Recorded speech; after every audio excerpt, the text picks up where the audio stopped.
जय हिंद दोस्तों, स्वागत है आप सभी का एक बार फिर से सॉफ्ट स्टडी यूट्यूब चैनल में। मैं सौरभ एक बार फिर से आपके साथ हूं और डिस्कस करेंगे आज की इस वीडियो में एमपी पुलिस कांस्टेबल के लिए कुछ इंपॉर्टेंट क्वेश्चंस को। तो उम्मीद है कि आपको यह वीडियो पसंद आएगी। वीडियो पसंद आए तो इसे ज़्यादा से ज़्यादा लाइक करें, शेयर करें। चैनल पर यदि आप नए हैं तो चैनल को सब्सक्राइब करके ऑल बेल नोटिफिकेशन को प्रेस करना ना भूलें, ताकि यहाँ पर अपलोड की गई नेक्स्ट वीडियो की नोटिफिकेशन आपको सबसे पहले मिल जाए। तो दोस्तों स्टार्ट करेंगे। वीडियो को स्टार्ट करने से पहले एक महत्वपूर्ण इन्फॉर्मेशन है यहाँ पर आप सभी के लिए।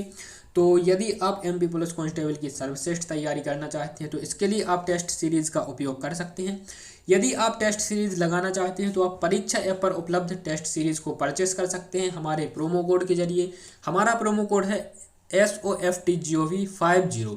इस प्रोमो कोड को आप जैसे ही अप्लाई करेंगे तो आपको 50% का इंस्टेंट डिस्काउंट देखने को मिलेगा प्रत्येक टेस्ट सीरीज पर। चाहे आप कोई भी टेस्ट सीरीज परचेस करें, एमपी पुलिस की हो या फिर कोई भी अदर एग्जाम, सभी टेस्ट सीरीज पर आपको 50% का डिस्काउंट देखने को मिलेगा। और ये टेस्ट सीरीज आप परचेस कर पाएंगे मात्र 140 रुपये में। ठीक है, तो परीक्षा ऐप का लिंक डिस्क्रिप्शन में दिया गया है, जहां से आप परीक्षा को डाउनलोड कर सकते हैं। तो बढ़ते हैं पहले क्वेश्चन की तरफ। और पहला क्वेश्चन आपकी स्क्रीन पर, भारतीय सुरक्षा परिषद भारत, ठीक है, भारतीय सुरक्षा परिषद मतलब राष्ट्रीय सुरक्षा परिषद, नेशनल सेफ्टी काउंसिल का मुख्यालय कहाँ पर है, इसका हेडक्वार्टर कहाँ पर है, ये आपको बताना है। तो दोस्तों इसका जो हेडक्वार्टर है नेशनल सेफ्टी काउंसिल, इसका जो मुख्यालय है यह कहाँ पर है, मुंबई में स्थित है। ऑप्शन नंबर 4 इसका करेक्ट हो जाएगा। ठीक है, बढ़ते हैं नेक्स्ट क्वेश्चन की ओर। अगला क्वेश्चन है क्वेश्चन नंबर 2, लिखा हुआ है भारतीय हिंदी दिवस कब मनाया जाता है। राष्ट्रीय हिंदी दिवस की बात हो रही है यहाँ पर। राष्ट्रीय हिंदी दिवस कब मनाया जाता है। ठीक है, 2 हिंदी दिवस होते हैं, एक तो होता है आपका राष्ट्रीय हिंदी दिवस और विश्व हिंदी दिवस। ठीक है, तो राष्ट्रीय हिंदी दिवस जो मनाया जाता है यह मनाया जाता है 14 सितंबर को। 14 सितंबर को मनाया जाता है राष्ट्रीय हिंदी दिवस। और विश्व हिंदी दिवस की बात करते हैं तो विश्व हिंदी दिवस मनाया जाता है आपका 10 जनवरी को। ठीक है, 10 जनवरी को विश्व हिंदी दिवस मनाया जाता है। तो ये दोनों आपको याद रखने हैं। पहले आता है आपका विश्व हिंदी दिवस। ठीक है, साल की शुरुआत में ही 10 जनवरी को मनाया जाता है विश्व हिंदी दिवस। इसके बाद में जो 14 सितंबर को मनाया जाता है राष्ट्रीय हिंदी दिवस, नेशनल हिंदी दिवस। ठीक है, तो यहाँ पर आप इस प्रकार से याद रख सकते हैं। पहले मनाया जाता है विश्व हिंदी दिवस, इसके बाद में आता है 14 सितंबर को राष्ट्रीय हिंदी दिवस। ठीक है, इसके अलावा दोस्तों बात करते हैं 16 सितंबर को ही। तो 16 सितंबर को मनाया जाता है ओजोन परत संरक्षण दिवस, ये भी आपको याद रखना है। और जनवरी में बात करते हैं, 9 जनवरी को मनाया जाता है आपका भारतीय प्रवासी दिवस और 12 जनवरी को नेशनल युवा दिवस मनाया जाता है। ठीक है, तो इस प्रकार से आप जो भी डे याद करें उसके आजू बाजू के जितने भी डे होते हैं उन्हें भी आप याद कर सकते हैं। इस प्रकार से आपको सभी डे याद हो जाएंगे एक एक करके। तो जितने ही वीडियो में जो भी डेज आते हैं उन्हें हम बहुत ही अच्छी तरीके से कवर करते हैं। पिछली वीडियो यदि आपने नहीं देखी है तो लिंक डिस्क्रिप्शन में दिया गया है, जहां से आप उन सभी वीडियोज को देख सकते हैं। ठीक है, नेक्स्ट क्वेश्चन है, लिखा हुआ है निम्न में से किस नदी का उद्गम स्थल भारतीय भूभाग नहीं है। निम्न में से किस नदी का उद्गम स्थल भारतीय भूभाग नहीं है। तो भारतीय भूभाग जिस नदी का उद्गम स्थल नहीं है वो है आपकी ब्रह्मपुत्र नदी। ऑप्शन नंबर 4 इसका करेक्ट हो जाएगा। ब्रह्मपुत्र नदी जो निकलती है यह मानसरोवर से निकलती है। और मानसरोवर कहाँ पर है, तो मानसरोवर चीन में है। ठीक है, तो मानसरोवर से निकलती है ब्रह्मपुत्र नदी और यह चीन से होते हुए तिब्बत के रास्ते अरुणाचल प्रदेश में प्रवेश करती है। अरुणाचल प्रदेश में यह प्रवेश करती है, फिर इसके बाद असम, असम से मेघालय और मेघालय से कहाँ आपकी बांग्लादेश से, यहाँ से पश्चिम बंगाल से होती है आपकी बंगाल की खाड़ी में यह गिरती है। ठीक है, तो ब्रह्मपुत्र जो नदी है इसका उद्गम स्थल भारतीय भूभाग नहीं है। बढ़ते हैं नेक्स्ट क्वेश्चन की ओर। और अगला क्वेश्चन है क्वेश्चन नंबर नेक्स्ट, लिखा हुआ है मध्य प्रदेश स्थित निम्नांकित में से किस भवन को वास्तुकला आर्किटेक्चर के लिए प्रदत्त आगा खां पुरस्कार जीता। ठीक है, तो यहाँ से क्वेश्चन इस प्रकार से भी पूछा जा सकता है कि आर्किटेक्चर के लिए कौन सा पुरस्कार प्रदान किया जाता है। तो दोस्तों आर्किटेक्चर के क्षेत्र में आगा खां पुरस्कार प्रदान किया जाता है। और यहाँ पर जो मध्य प्रदेश का विधानसभा भवन है, विधानसभा भवन ने यहाँ पर आर्किटेक्चर के लिए यहाँ पर आगा खां पुरस्कार इसने जीता। ठीक है, ऑप्शन नंबर 4 इसका करेक्ट हो जाएगा। बढ़ते हैं नेक्स्ट क्वेश्चन की ओर। और अगला क्वेश्चन है, विश्व में बैंकों की शाखाओं की दृष्टि से सर्वाधिक संख्या किस देश में है। विश्व में बैंकों शाखाओं की सर्वाधिक संख्या किस देश में है। ठीक है, तो विश्व में जो बैंकों की और शाखाओं की सर्वाधिक संख्या हुआ है हमारे प्यारे भारत में है। ऑप्शन नंबर 3 इसका करेक्ट हो जाएगा। ठीक है, और भारत में भी सबसे अधिक शाखाएं किस बैंक की हैं, तो सबसे अधिक शाखाएं जो हैं भारतीय स्टेट बैंक की हैं भारत में। बढ़ते हैं नेक्स्ट क्वेश्चन की ओर। अगला क्वेश्चन है, भारत में सबसे लंबा समुद्र तट कौन सा है। भारत में सबसे लंबा समुद्र तट कौन सा है। ठीक है, तो भारत में सबसे लंबा जो समुद्र तट है वो है कौन सा, लैंड यहाँ पर मैरीना बीच, ऑप्शन नंबर 4 इसका करेक्ट हो जाएगा। मैरीना समुद्र तट जो है यह भारत में सबसे लंबा समुद्र तट है। ठीक है, नेक्स्ट क्वेश्चन है और अगला क्वेश्चन है, लिखा हुआ है जो इंदौर के पास एक औद्योगिक शहर है, जो इंदौर के पास एक औद्योगिक शहर है, मोटर वाहन उद्योग के भारी संकेंद्रण के कारण भारत का डेट्रॉय और उपनाम भारत के डेट्रॉय के उपनाम से जाना जाता है। ठीक है, क्वेश्चन सिंपल सा है, भारत के डेट्रॉय के उपनाम से कौन सा शहर जाना जाता है ये आपको बताना है। ठीक है, तो भारत का जो डेट्रॉय कहलाता है या क्या कहलाता है, पीथमपुर कहलाता है। ऑप्शन नंबर 2 इसका करेक्ट हो जाएगा, पीथमपुर। ठीक है, बढ़ते हैं नेक्स्ट क्वेश्चन की ओर। अगला है विंग्स ऑफ फायर किसकी आत्मकथा है, विंग्स ऑफ फायर किसकी आत्मकथा है। तो दोस्तों विंग्स ऑफ फायर जो है यह किसकी आत्मकथा है, डॉक्टर एपीजे अब्दुल कलाम की। भारत के मिसाइल मैन के नाम से जाने जाते हैं डॉक्टर एपीजे अब्दुल कलाम।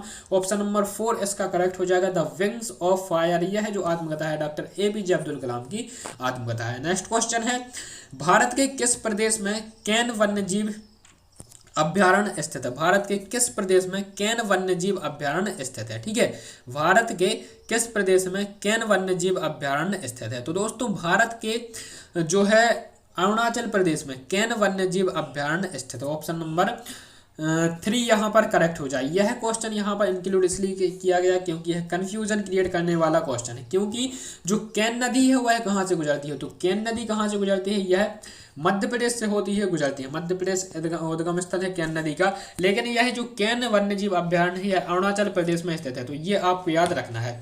बढ़ते हैं नेक्स्ट क्वेश्चन की ओर। अगला क्वेश्चन है, किसने लंदन में इंडियन होम रूल सोसाइटी की स्थापना की, किसने लंदन में इंडियन होम रूल सोसाइटी की स्थापना की, ये आपको बताना था। तो दोस्तों इंग्लैंड में इंडियन होम रूल सोसाइटी की स्थापना करने वाले जो थे वो कौन थे, तो वो थे श्याम जी कृष्ण वर्मा। ऑप्शन नंबर 1 इसका करेक्ट हो जाएगा, श्याम जी कृष्ण वर्मा ने लंदन में इंडियन होम रूल सोसाइटी की स्थापना की थी। ठीक है, बढ़ते हैं नेक्स्ट क्वेश्चन की ओर। अगला है, पुस्तक गुलामगिरी के लेखक कौन है, पुस्तक गुलामगिरी के लेखक कौन है। तो दोस्तों पुस्तक जो है यहाँ पर बुक है गुलामगिरी, इसके लेखक है कौन, ज्योतिबा फुले। ऑप्शन नंबर 3 इसका करेक्ट हो जाएगा, ज्योतिबा फुले जो है यह पुस्तक गुलामगिरी के लेखक है। पुस्तक गुलामगिरी के लेखक कौन है, तो ज्योतिबा फुले जो है यह पुस्तक गुलामगिरी के लेखक है। बढ़ते हैं अगले क्वेश्चन की ओर। मध्य प्रदेश जीवाश्म पार्क खालिस्तान में स्थित है, तो यह दोस्तों कैंसल्ड क्वेश्चन है। ठीक है, इसको हम डिस्कस नहीं करेंगे। बढ़ते हैं अगले क्वेश्चन की ओर। अगला है, भारतीय सेवक समाज की स्थापना इनके द्वारा की गई, भारतीय सेवक समाज की स्थापना किसके द्वारा की गई थी, तो भारतीय सेवक समाज की जो स्थापना है वह किसके द्वारा की गई थी, तो इसका जो राइट आंसर हो जाएगा Gopal Krishna Gokhale. Option number 2 correct हो जाएगा, गोपाल कृष्ण गोखले के द्वारा भारतीय सेवक समाज की स्थापना की गई थी। नेक्स्ट क्वेश्चन की तरफ चलते हैं और अगला क्वेश्चन है, निम्न में से कौन सा राष्ट्रीय उद्यान मध्य प्रदेश से संबंधित नहीं है, निम्नलिखित में से कौन सा राष्ट्रीय उद्यान मध्य प्रदेश से संबंधित नहीं है। तो दोस्तों मध्य प्रदेश में जो उद्यान है आपका कान्हा किसली राष्ट्रीय उद्यान है, माधव, पन्ना, पेंचेस, फोर्स, ये सभी जो है मध्य प्रदेश के राष्ट्रीय उद्यान है। ठीक है, लेकिन यहाँ पर जो जिम कॉर्बेट राष्ट्रीय उद्यान है, ऑप्शन नंबर 4 इसका करेक्ट हो जाएगा। जो जिम कॉर्बेट राष्ट्रीय उद्यान है यह कहां पर स्थित है, तो यह उत्तराखंड में स्थित है। और जिम कॉर्बेट राष्ट्रीय उद्यान जिसका पूर्ण नाम हैली राष्ट्रीय उद्यान था, इसकी स्थापना 1936 में की गई थी और यह उत्तर प्रदेश में स्थित है, तो ये आप याद रखना है।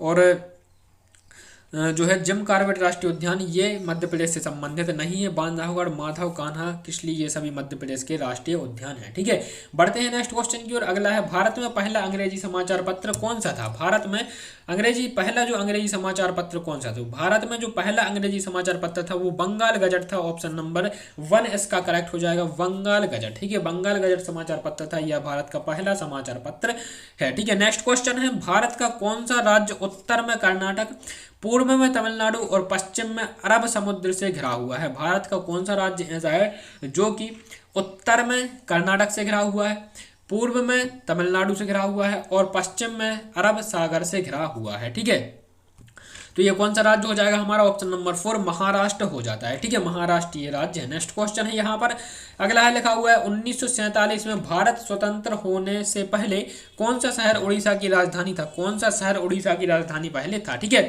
तो उड़ीसा की राजधानी कौन सा था, यहाँ पर कटक था। ऑप्शन नंबर 2 इसका करेक्ट हो जाएगा।